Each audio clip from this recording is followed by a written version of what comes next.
for Barrie Innisfil. Canadians need and want a clear plan to end the mandates and restrictions. This week, 4 Liberal MPs came out against their own government and are demanding that the mandates be removed. I agree with them, and I also completely agree with the Liberal member from Louis-Hébert who said that the Prime Minister has intentionally stigmatized and divided Canadians for political gain.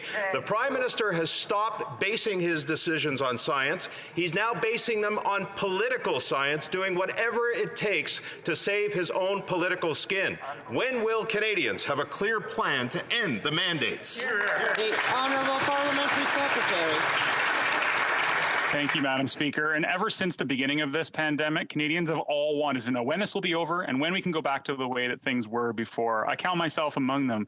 And every step of the way, we have had to adjust measures. We've developed new proposals and introduced novel programs to help keep Canadians safe and to ensure that Canadians know what's going on in a timely manner. The drop in Omicron cases recently means that we can make some changes. Things have already begun to change across the country, but we're going to continue to follow the science, the evidence, and we've done that from the start. And it's kept Canadians safe. And I reject the notion that we're allowing politics to get in the way when the member opposite is clearly... The Honourable Member for Barrie Innisfil. It's not based on science, it's based on political science. Yesterday at Ethics Committee, Anne Cavoukian said she found it disturbing that the government collected phone data without informing the public first, or worse, without their consent. Serious questions remain about whether the privacy rights of Canadians have been protected. The Privacy Commissioner has received so many complaints that he's opened an investigation. Canadians want answers. They also want PHAC to halt this program until their privacy can be guaranteed. Will the government respect the decision of the House of Commons to immediately suspend this data gathering program until we are sure that the privacy rights of Canadians have been... Honourable Parliamentary Secretary. Thank you, Madam Speaker. Our top priority from the very beginning of this pandemic has always been keeping Canadians healthy and safe while upholding the privacy standards that Canadians expect. And over the course of the pandemic, the Public Health Agency of Canada has used de-identified and aggregated data to perform and inform our government's response to COVID-19 and to transparently provide Canadians with information on the pandemic. That mobility data is released to the public and updated weekly via COVID Trends and the Weather Canada application. And while the mobility data being used by the Public Health Agency of Canada contains no personal information whatsoever, we will continue collaborating with the Ethics Commissioner and remain committed to safeguarding. Honorable Député de Saint-Jean. Madame la Présidente, Madam Speaker, reinforcements are coming to Ottawa for the weekend, but once again, the reinforcements are not for the police, they're for the occupiers. For 4 days now, the Chief of Police in Ottawa has been asking for 1,800 more officers. Police officers. From these Liberals, we continue to see the politics of division. Instead of talking to Canadians, they try and divide them. Instead of doing their job, they pass the buck to the provinces at what's squarely their jurisdiction, our international borders. It was this Prime Minister who once said it's the role of a PM to build a stronger country, not make it easier for some to break it apart. Leadership means having conversations even when they're with people you disagree with. So is the Prime Minister prepared to have these conversations and to peacefully and quickly end the impasse that this country is facing? The Honourable Minister for Public Safety. Madam Speaker, just last night, the Prime Minister had a conversation with the leader of the Conservative Party and all other leaders. And of course, we don't agree on all of the ways in which we're going to get out of the pandemic. But the single thread, the golden thread that has run through our strategy is that we have to get people vaccinated. And it's nice now to see that the Conservatives have finally realized that it is you can have disagreements, but you can't break the law. And that's why it's important that we all encourage the members of these illegal blockades to go home. No one is above the law, Madam Speaker. I would think that the Conservative Party, which is a party that claims to be the party of law and order, do the same thing. The Honourable Member for Leeds, Grenville, Thousand Islands, Rideau Lakes. Canadians deserve a plan from this government on when they're going to end the federal mandates. Countries around the world, provinces across this country are making that decision. Even Canada's top doctor has said it's time to return to normalcy. Like the Minister said, 9 out of 10 Canadians have been vaccinated. So is the goal from this government 100% before they reopen? And if that's the case, they need to tell Canadians that life won't get back to normal until 100% of Canadians are vaccinated. Canadians have done the hard work. It's time for this government to do their work. What is the plan to reopen? The Honourable Parliamentary Secretary. Thank you, Madam Speaker. And what my colleague from Leeds Grenville tends to like to ignore is that every person that gets vaccinated is one less person that's likely to experience severe outcomes or head to the hospital or indeed die from COVID-19. So, Canada's a big country and public health advice can vary across the country due to local epidemiological situations in various jurisdictions. And as such, it's the responsibility of each government to take decisions that are most appropriate to their local epidemiological context. We also know that Canadians want to finish this fight against COVID-19, and I'd ask the member to encourage his community to continue to get vaccinated. I know there's a very high uptake in his community. L'honorable député.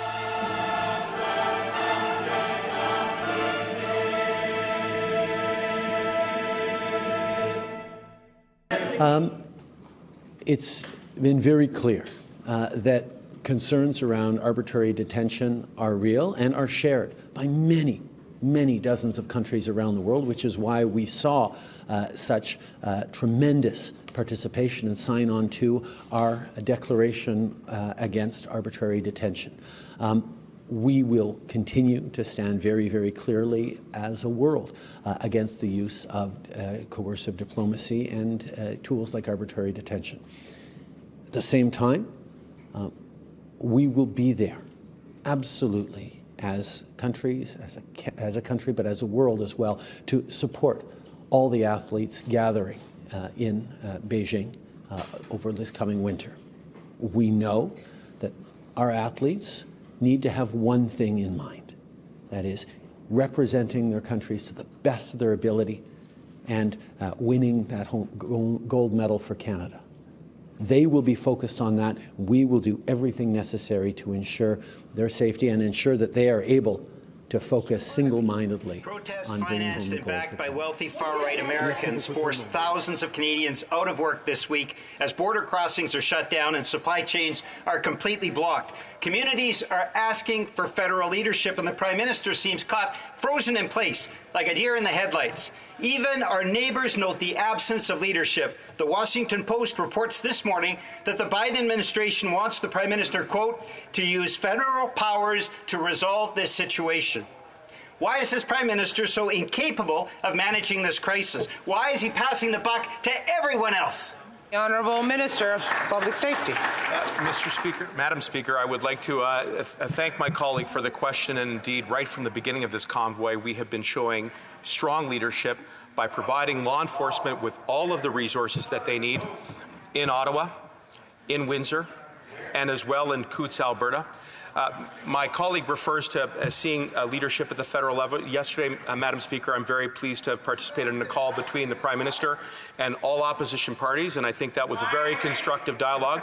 And Madam Speaker, while our colleagues may be heckling, I would be calling on the Conservatives to join the federal government in calling on the Convoy to go.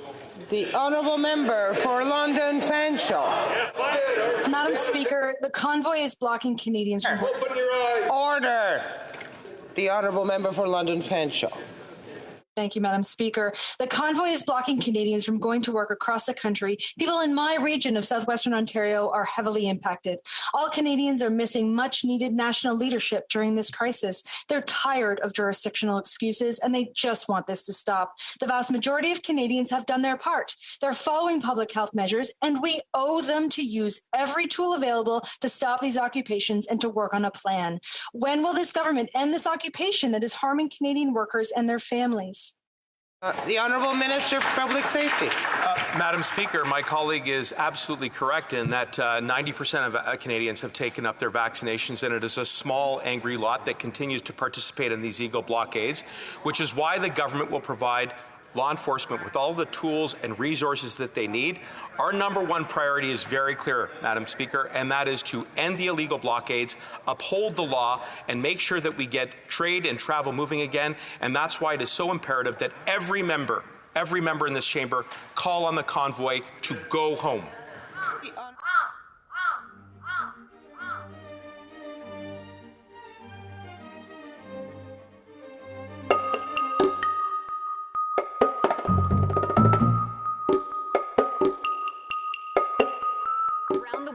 Are removing mandates and restrictions that lack compassion and empathy and are not in line with our allies and other G7 countries.